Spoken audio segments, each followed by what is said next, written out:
जय हिंद। आप सभी को महाशिवरात्रि की ढेर सारी शुभकामनाएं। तो हमारा प्रैक्टिस सेट कंटिन्यू चल रहा है। आज हमारा छठे नंबर का प्रैक्टिस सेट है। जो बच्चे चैनल पे नए हैं वो सब्सक्राइब जरूर करें और एक बार विश्वास कीजिए और यहाँ से हिंदी पढ़िए। आप सभी किसी भी एग्जाम में बैठिए, हर एग्जाम के लिए ये क्लास बहुत ही महत्वपूर्ण है।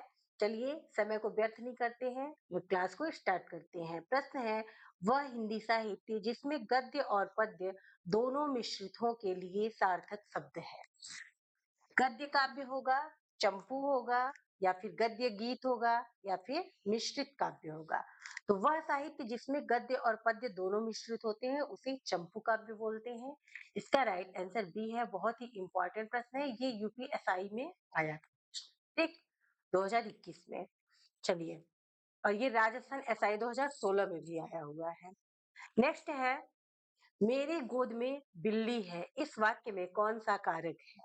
अपादान कारक है, कर्म कारक है, संप्रदान कारक है, या फिर अधिकरण कारक।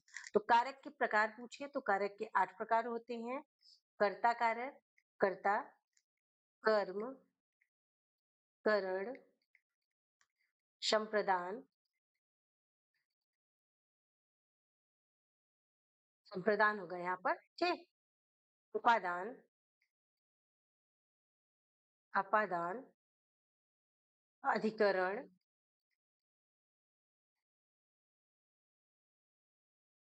संबंध और संबोधन। ये कारक के 8 प्रकार हैं जो कि इंपॉर्टेंट है आप सभी के लिए, इसे आप सभी ध्यान रखिएगा। तो मेरी गोद में बिल्ली है, तो यहाँ पर अधिकरण कारक है, इसका राइट आंसर डी होगा। अधिकरण में क्या आता है? में, से और पर। चलिए, नेक्स्ट है, कौन सा पुरुष वाचक सर्वनाम का भेद नहीं है? अन्य पुरुष, अति उत्तम पुरुष, उत्तम पुरुष, मध्यम पुरुष। तो कौन सा पुरुषवाचक सर्वनाम का भेद नहीं है? तो इसका राइट आंसर बी होगा। और पुरुषवाचक सर्वनाम के भेद पूछे तो कितने होते हैं? 3 होते हैं, उत्तम पुरुष, मध्यम पुरुष और अन्य पुरुष। ये यूपीपी 2018 में आया था। नेक्स्ट है, गायक में इनमें से कौन सा प्रत्यय प्रयुक्त है? तो गायक में प्रत्यय बताना है आप सभी को कि इक प्रत्यय होगा, ओक होगा, एक होगा, या फिर अक होगा। अगर गायक में मूल शब्द पूछे तो गय है, ठीक। तो प्रत्यय मिलकर गायक शब्द बना हुआ है, ठीक, गायक। इसका राइट आंसर क्या है? डी है।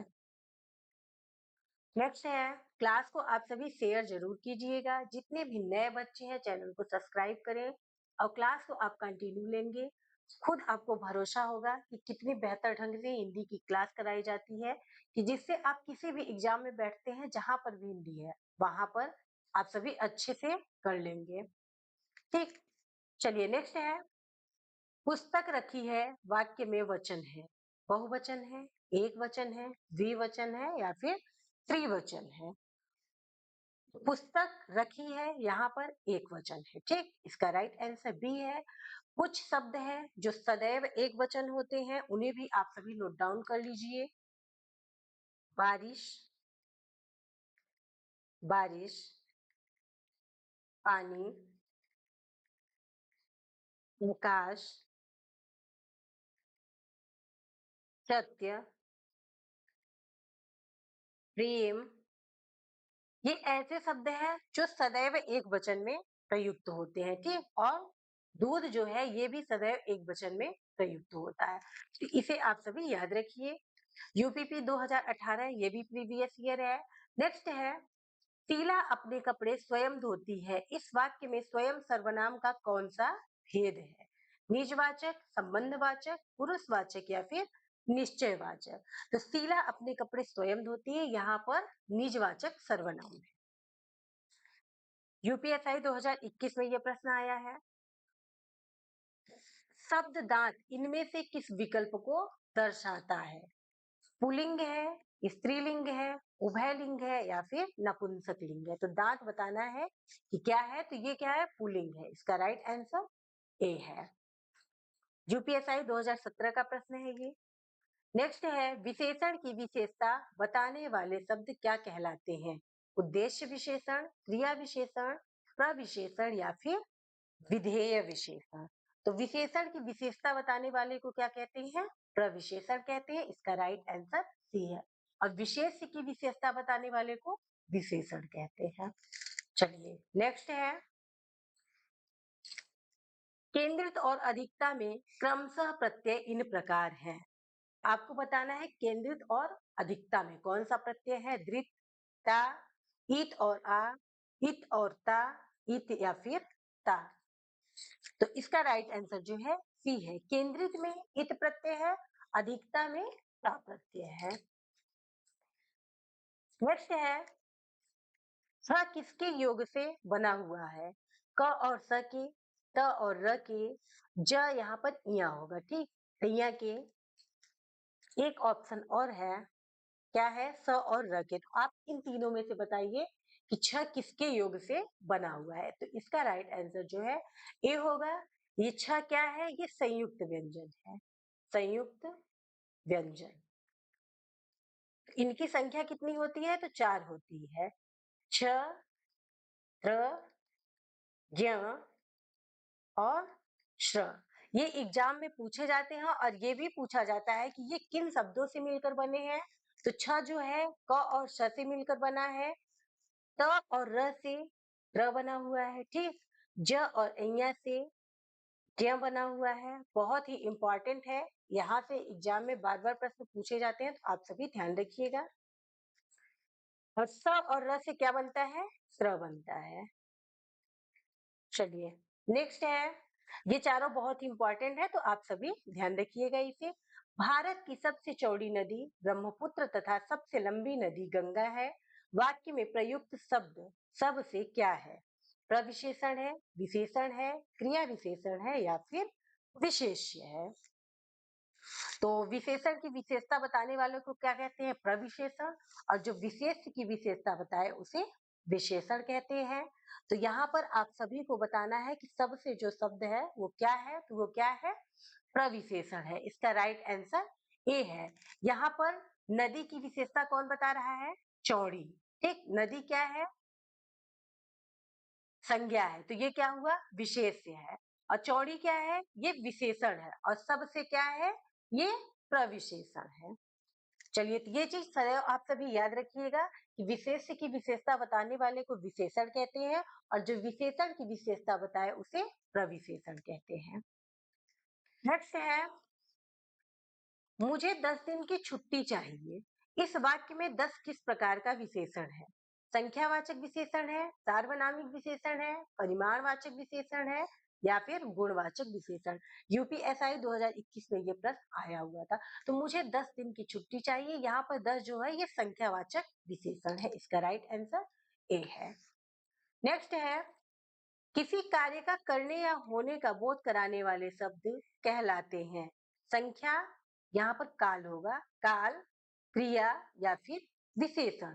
तो किसी कार्य का करने या होने का जो बोध कराए उसे क्या कहते हैं? क्रिया। इसका राइट आंसर सी है।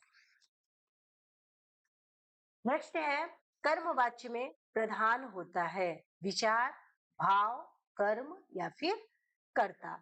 कर्मवाच्य में सदैव कर्म प्रधान होता है। इसका राइट आंसर सी है। ये यूपीपी 2018 में ये प्रश्न आया हुआ। चलिए नेक्स्ट है, जब किसी वाक्य की क्रिया के लिंग, वचन और पुरुष कर्ता के लिंग, वचन और पुरुष के अनुसार हो, तब वाक्य में कौन सा वाच्य होता है? कर्मवाच्य, कर्तृवाच्य, भाववाच्य या फिर ये सभी? तो जब किसी वाक्य में क्रिया के लिंग, वचन और पुरुष कर्ता के अनुसार हो तो वहां पर कर्तृवाच्य होता है। इसका राइट आंसर ए है।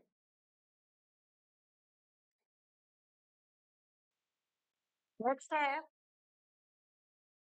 नेक्स्ट है, दिए गए विकल्पों में से शुद्ध वाक्य पहचानिए। मोर के पंख सुंदर होते हैं, मोरों के पंख सुंदर होते हैं या मोर के पंख सुंदर होते हैं? यहाँ पर मात्रा संबंधी अशुद्धि है, तो आप सभी को शुद्ध वाक्य बताना है। तो इसका राइट आंसर जो है ए होगा कि मोर के पंख सुंदर होते हैं। चलिए नेक्स्ट है, अर्वाचीन का विलोम शब्द है यथार्थ है, प्राचीन है, वर्तमान है या फिर आधुनिक है। तो अर्वाचीन का विलोम जो होता है प्राचीन होता है। इसका राइट आंसर बी है। याद रखिएगा, बहुत ही इंपॉर्टेंट है। अर्वाचीन का विलोम बार बार एग्जाम में पूछा जाता है। और आधुनिक का विलोम पूछे तो भी प्राचीन होता है। चलिए नेक्स्ट है, यूपीएसआई 2021 में यह प्रश्न आया हुआ था। तो कर का अर्थ नहीं होता हाथ, टैक्स, सूर्य, किरण। तो इसका राइट आंसर सी है। कर का अर्थ सूर्य नहीं होता है, हाथ भी होता है, टैक्स भी होता है और किरण भी होता है।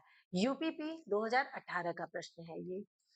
नेक्स्ट है, प्रीवियस ईयर एग्जाम के लिए बहुत ही महत्वपूर्ण होते हैं, तो इसलिए आप सभी प्रीवियस ईयर प्रश्नों को जरूर किया कीजिए। चुनाव क्षेत्र का पुनः किया जाना चाहिए। दिए गए विकल्पों में से सही का चयन करके रिक्त स्थान की पूर्ति कीजिए। तो यहाँ पर चुनाव के क्षेत्र का पुनः, यहाँ पर डैश होगा, ठीक, रिक्त स्थान होगा, जो कि टाइपिंग में मिस्टेक है, नहीं दिया गया है। तो आप बताइए कि क्या होगा। परिसीमन, परिगणन, परीक्षण, परिचालन। तो चुनाव क्षेत्र का पुनः परिसीमन किया जाना चाहिए। इसका राइट आंसर ए होगा। यहाँ पर जो रिक्त स्थान होगा वहां पर परिसीमन होगा। चलिए नेक्स्ट है, स्वागत शब्द में कौन सी संधि है? तत्पुरुष है, द्वंद्व है, यण है या फिर द्विगु है? तो स्वागत शब्द में यण संधि होती है, ठीक। इसका राइट आंसर सी है। संधि के प्रकार पूछता है, तीन होते हैं, स्वर संधि, व्यंजन संधि और विसर्ग संधि। आप सभी को बताना है कि स्वर संधि के कितने भेद होते हैं। कमेंट बॉक्स में आप सभी बताइएगा कि स्वर संधि के कितने भेद होते हैं। नेक्स्ट है, अर्थ के आधार पर वाक्य के भेद होते हैं। 8 होते हैं, 4 होते हैं, 9 होते हैं या फिर 7 होते हैं। अर्थ के आधार पर वाक्य के 8 भेद होते हैं। इसका राइट आंसर ए है। कौन कौन से होते हैं तो नोट डाउन कर लीजिए आप सभी, इंपॉर्टेंट है। विधानवाचक, विधान वाचक। दूसरा है निषेधवाचक वाक्य, निषेधवाचक। तीसरा है आज्ञावाचक।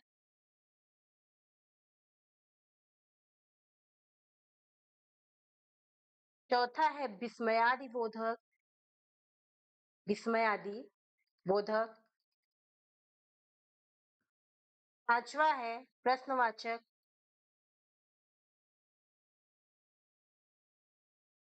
प्रश्नवाचक।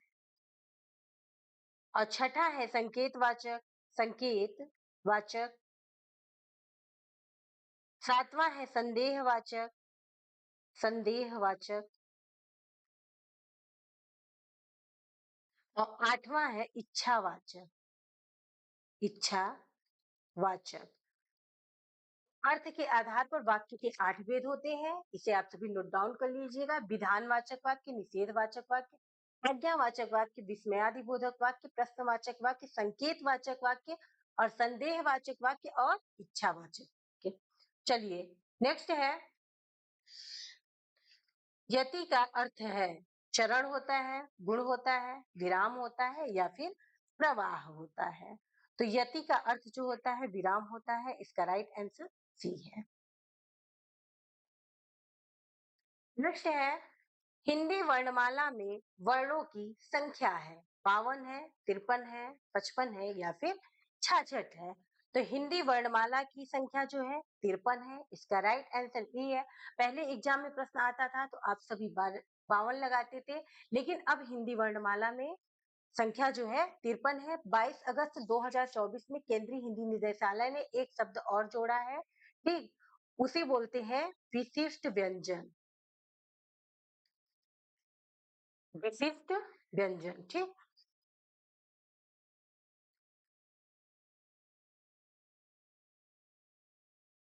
ये ल है, ल, इसे विशिष्ट व्यंजन बोलते हैं, ठीक। तो आप सभी ध्यान रखिएगा। कि हिंदी वर्णमाला में वर्णों की संख्या पूछे तो 53 होता है। इनमें से जैसी की कौन सी रचना नहीं है? अखरावत, चित्रावली, पद्मावत, आखिरी कलाम। तो चित्रावली जो है जैसी की रचना नहीं है, बाकी के 3 अखरावत, पद्मावत, आखिरी कलाम ये जैसी की रचनाएं हैं जो कि महत्वपूर्ण है। नेक्स्ट है, संज्ञा के जिस रूप से पुरुषत्व या स्त्रीत्व का बोध हो उसे क्या कहते हैं?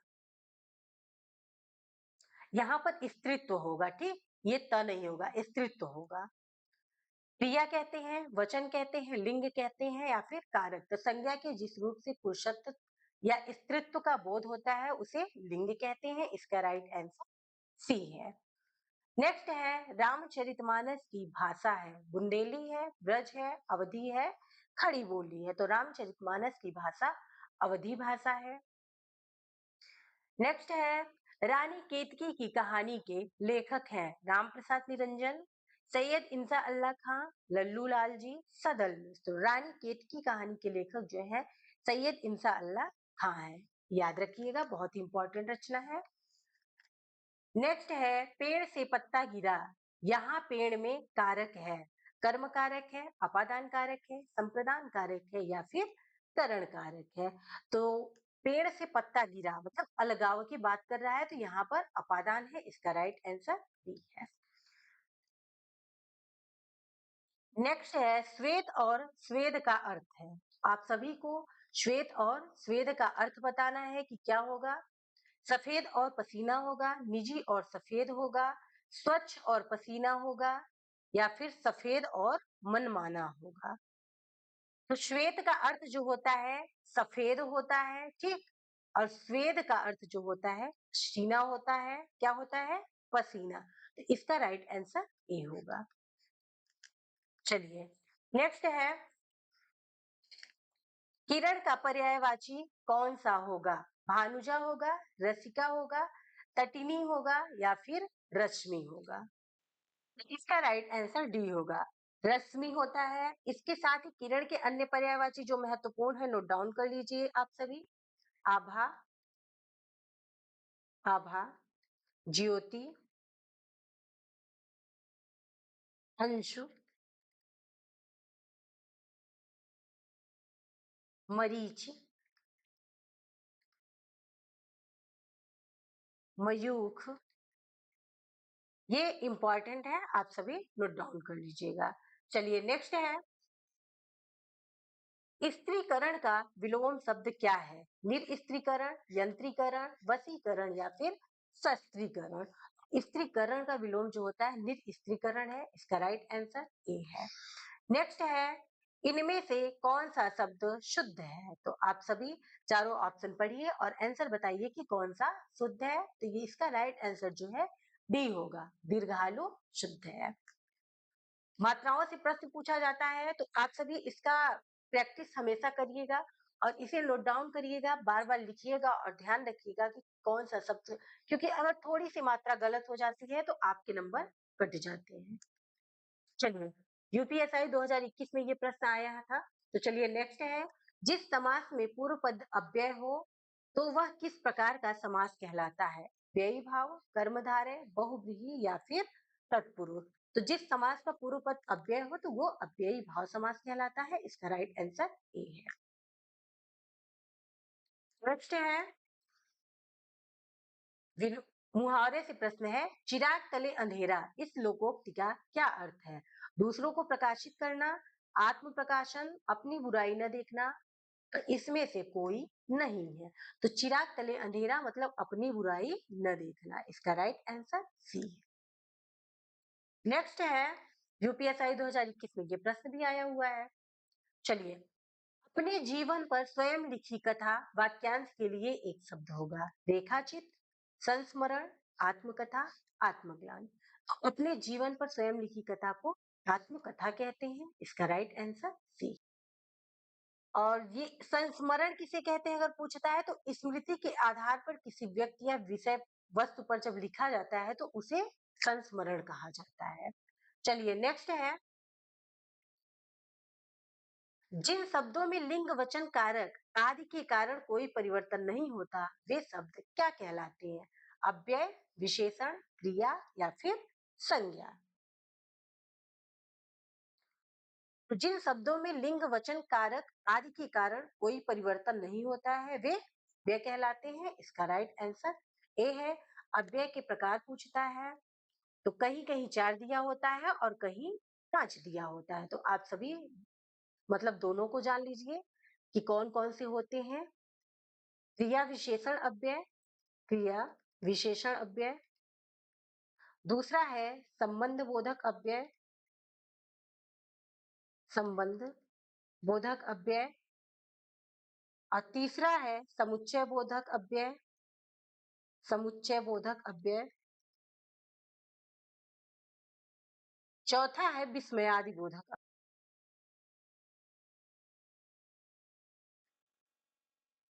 ठीक। और पांचवा जो होता है उसे क्या बोलते हैं? निपात, निपात। ठीक। तो इसे भी आप सभी ध्यान रखिएगा। चलिए नेक्स्ट देखते हैं। मैं चाहता हूं कि तुम्हारे साथ खेलूं, यह किस प्रकार का वाक्य है? निषेध वाक्य है, संयुक्त वाक्य है, मिश्र वाक्य है या फिर सरल वाक्य है? तो मैं चाहता हूं तुम्हारे साथ खेलूं, यहां पर मिश्र वाक्य है। इसका राइट आंसर सी है। नेक्स्ट है अव्यय के भेद होते हैं, 4 होते हैं, 3 होते हैं, 2 होते हैं या फिर 5 होते हैं। तो इसका राइट आंसर ए होगा। ये यूपीएसआई 2021 में आया हुआ है प्रश्न। ठीक, तो वहां पर ए ऑप्शन को माना गया है। चलिए नेक्स्ट है सुरेश गीत गा रहा था, वाक्य में काल है, पूर्ण काल है, अपूर्ण काल है, आसन भूत है या फिर सामान्य भूत है? आसन्न भूत होगा। तो सुरेश गीत गा रहा था, यहाँ पर अपूर्ण भूत है। इसका राइट आंसर बी है। नेक्स्ट है काल के भेद होते हैं, 3 होते हैं, 4 होते हैं, 5 होते हैं या फिर 6 होते हैं। तो काल के 3 भेद होते हैं, वर्तमान काल, भूतकाल और भविष्य काल। तो आज की क्लास यहीं पर समाप्त होती है। आप सभी अच्छे से प्रैक्टिस सेशन को कीजिएगा और आंसर जरूर दीजिएगा। कल फिर मिलते हैं कुछ नए प्रश्नों के साथ।